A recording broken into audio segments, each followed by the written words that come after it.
There are places in this world that don't wait to be visited. They choose who hears their call. The Sahara is one of those places. For years, I heard stories of travelers who disappeared into the dunes, following voices only they could hear. Stories of caravans that vanished without a trace. Tales of men who walked into the golden void and were never seen again. I laughed at those stories. I dismissed them as folklore, as superstition born from heat and isolation. Until the day the desert whispered my name. I wasn't looking for gold. I wasn't seeking glory or adventure. I was looking for silence. The kind of silence you can't find in cities, where every corner hums with noise and distraction, where your thoughts are drowned out by the constant static of modern life. I wanted to stand in a place where nothing existed but the wind and the sky. A place where I could hear myself think. Or perhaps stop thinking altogether. So I left everything behind and walked into the largest desert on Earth. The last town I passed through had a name I can't remember anymore. It was small, dusty, clinging to the edge of civilization like a child afraid to let go. The buildings were low and weathered, their walls the same color as the sand that surrounded them. The locals looked at me with a mixture of pity and understanding when I told them where I was headed.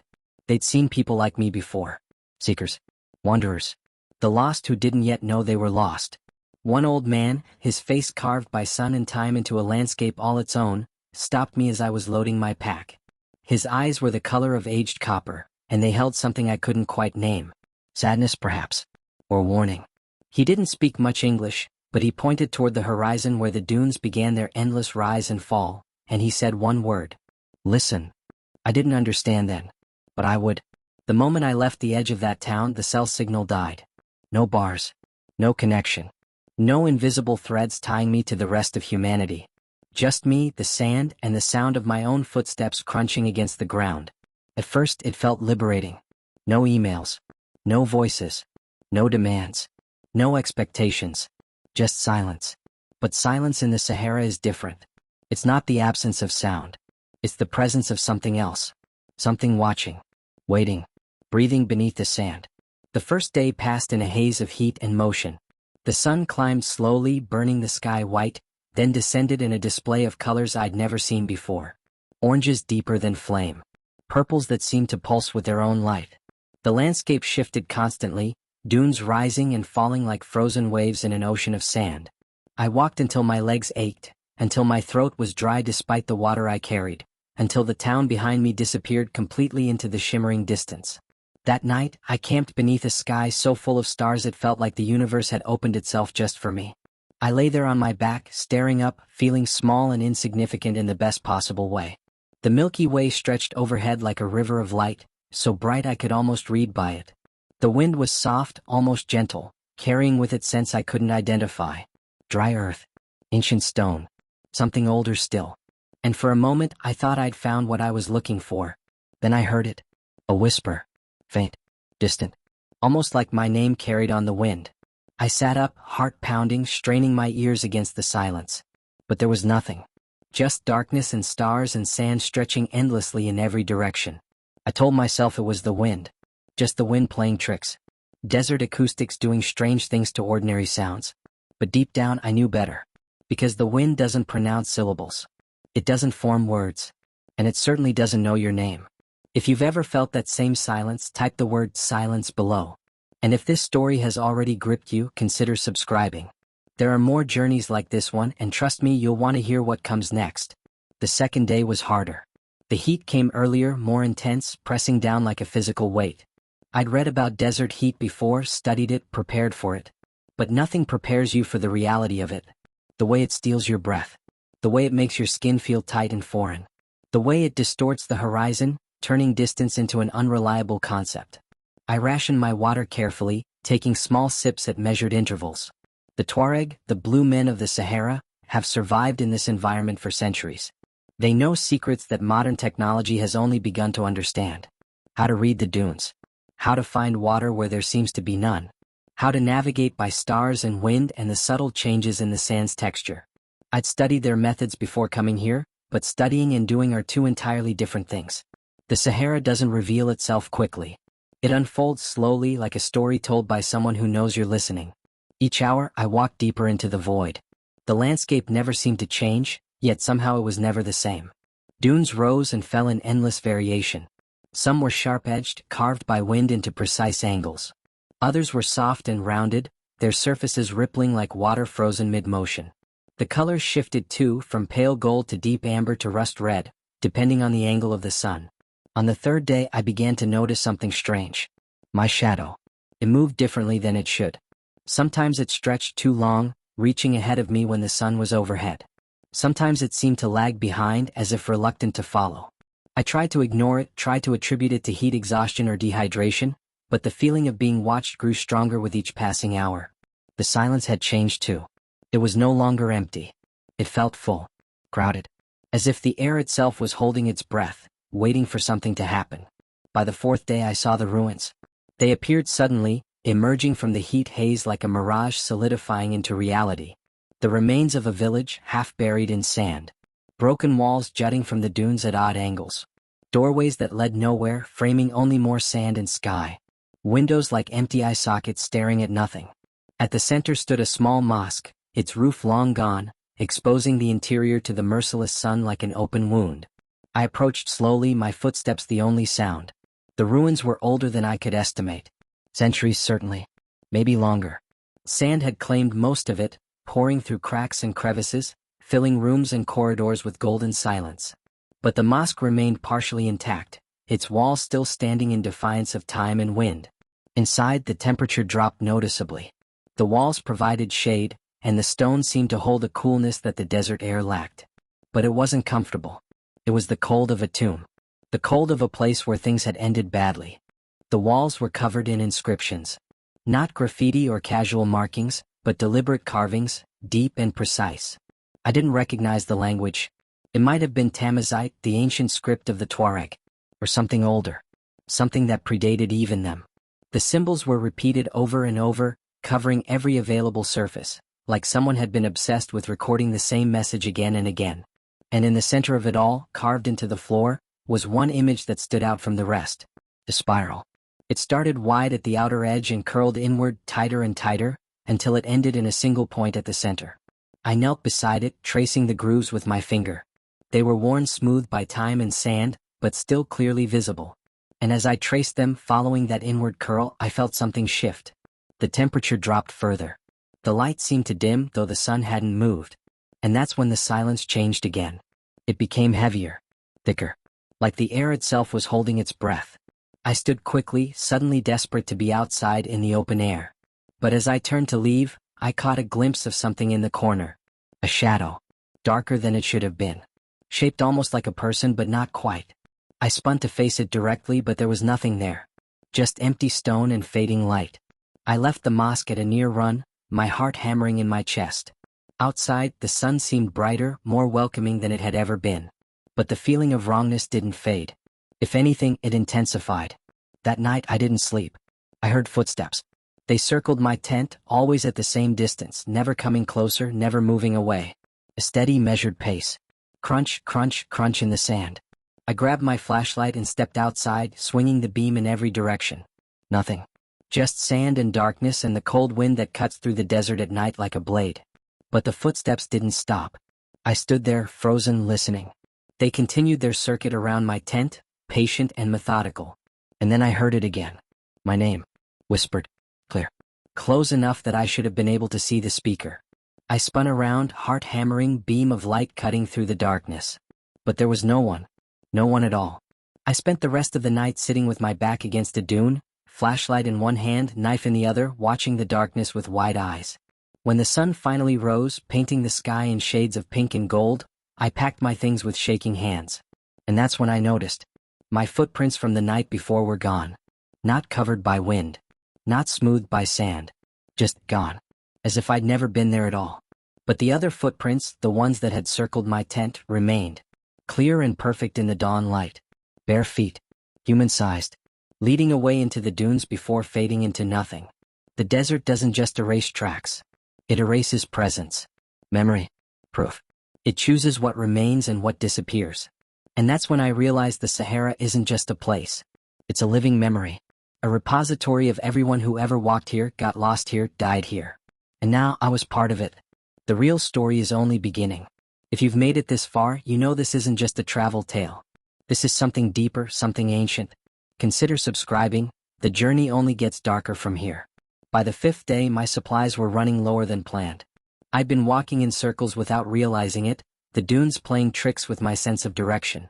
The GPS had stopped working the previous afternoon, the screen frozen on a location that couldn't possibly be right.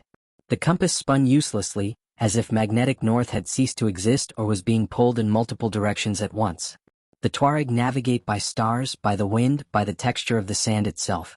They read the desert like a book, seeing patterns and signs invisible to outsiders. But I wasn't Tuareg. I was a stranger here, an intruder, and the desert was making sure I knew it. That afternoon I began to see them. Figures in the distance. Always at the edge of my vision. Walking slowly, never stopping, never acknowledging my presence. At first I thought they were mirages. Heat playing tricks on my eyes, bending light into familiar shapes. But mirages shimmer. They waver and dissolve. These figures were solid. Real. Casting shadows on the sand. I called out. My voice cracked, dry and broken despite the water I'd been rationing. No response. Just that steady, measured walking. I started moving toward them, stumbling over the sand, desperate for contact, for proof that I wasn't alone. But the closer I got, the farther they seemed. Like chasing shadows. Like pursuing something that existed in a different plane of reality. By the 6th day, the water was nearly gone. I had maybe a liter left if I was lucky. The dehydration was setting in properly now. My lips were cracked and bleeding. My skin felt tight like it belonged to someone else. My thoughts moved slowly, sluggishly, like they were wading through thick mud. I knew the symptoms. Knew that if I didn't find water soon, hallucinations would begin. Followed by delirium. Followed by unconsciousness. Followed by death. The desert kills slowly. It's patient. It doesn't need to rush. That evening, as the sun descended toward the horizon, I saw something that made my blood run cold despite the heat. A man buried up to his neck in sand.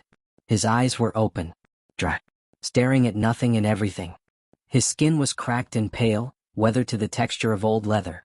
His lips were pulled back in a grimace that might have been a scream or a smile or some emotion we don't have a word for. I approached slowly, my legs barely responding to commands. I knelt beside him, unsure if he was real or another trick of my deteriorating mind. His eyes didn't move, didn't blink. They were filmed over with a white haze like cataracts or desert blindness. But here's what terrified me. There were no footprints around him. No signs of a struggle. No indication of how he got there or who had buried him. It was as if the sand had simply swallowed him whole and left his head as a warning. As a marker. As a promise. I reached out to touch him to confirm he was real. But before my fingers made contact, his eyes moved. Just a flicker. A tiny shift of focus.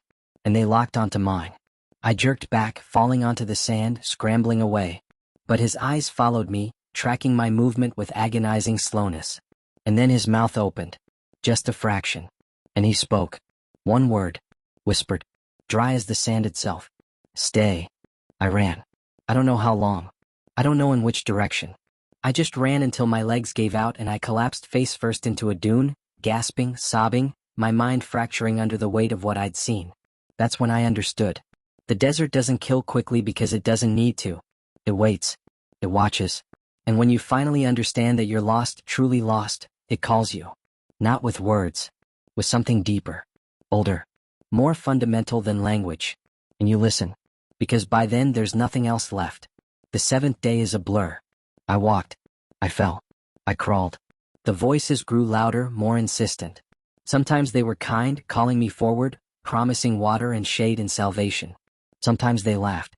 Cold, mocking laughter that echoed inside my skull like it was coming from my own thoughts. I followed shadows that dissolved into nothing. I saw oases that vanished when I approached. I drank sand thinking it was water, gagging and spitting but unable to stop myself. I spoke to people who weren't there, holding conversations that made perfect sense in the moment but dissolved into nonsense when I tried to remember them later. And through it all, the spiral kept appearing. Drawn in the sand by wind or by something else. Carved into rocks I passed. Burned into my vision every time I closed my eyes. That inward curl, tighter and tighter, ending in a point. A destination. A trap. A truth I wasn't ready to understand. According to Tuareg legend, the desert holds the spirits of all who died within it. They become part of the sand, part of the wind, part of the silence. They guide those who belong here and mislead those who don't. They test every traveler, weighing their worthiness. And sometimes they choose to keep them. I was being tested. Or chosen. Or both. On what I think was the 8th day, time had become unreliable, stretching and contracting without pattern. I found water. A small spring hidden in a depression between dunes. It shouldn't have been there. The geology was all wrong. But there it was. Clear and cold and impossibly real. I drank. I filled my bottles. I washed my face and felt the cracked skin protest and then relent. And as I knelt there, surrounded by life in the middle of death, I saw something that changed everything. Footprints. Leading to the spring from one direction and away from it in another. Fresh. Recent. Human. But they were my footprints. My boots. My gait. My exact stride length. I'd been here before. Recently. But I had no memory of it whatsoever.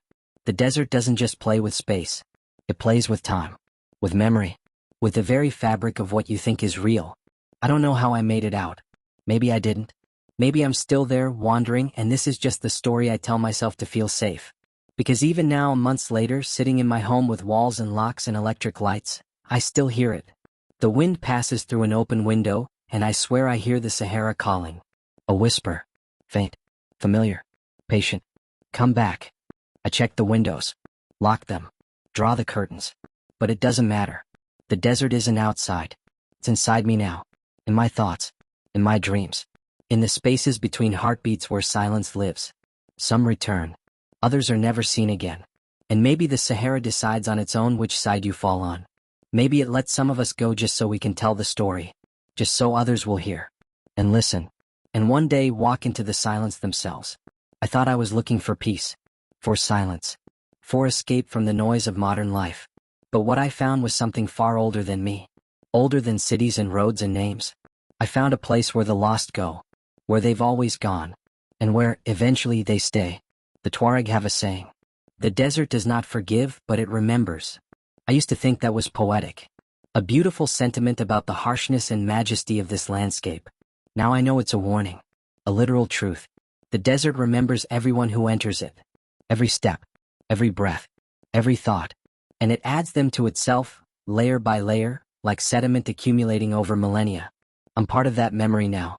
My footsteps, my voice, my name, all etched into the sand like those spirals on the mosque wall. Permanent in their impermanence. Always there even when invisible. And one day someone else will walk into that silence. They'll hear the whispers. See the shadows. Find the ruins. Follow the spiral inward to its inevitable conclusion. And maybe, just maybe, they'll see me too. Standing at the edge of a dune. Watching. Waiting. Calling them deeper into the golden void where time and space lose meaning and the only truth is the sand beneath your feet and the sky above your head and the silence that fills everything in between. So what do you think? Would you take that journey knowing what I know now?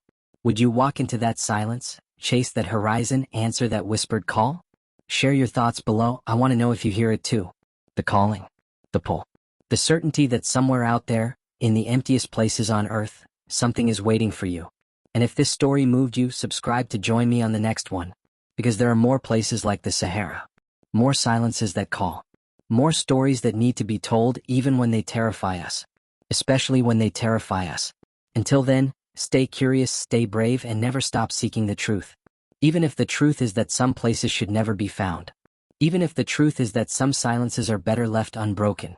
Even if the truth is that when the desert calls your name, the only answer that matters is whether you're ready to become part of its eternal memory. The Sahara is still calling. It never stops. And somewhere in the spaces between wind and sand, it's calling you too. Are you listening?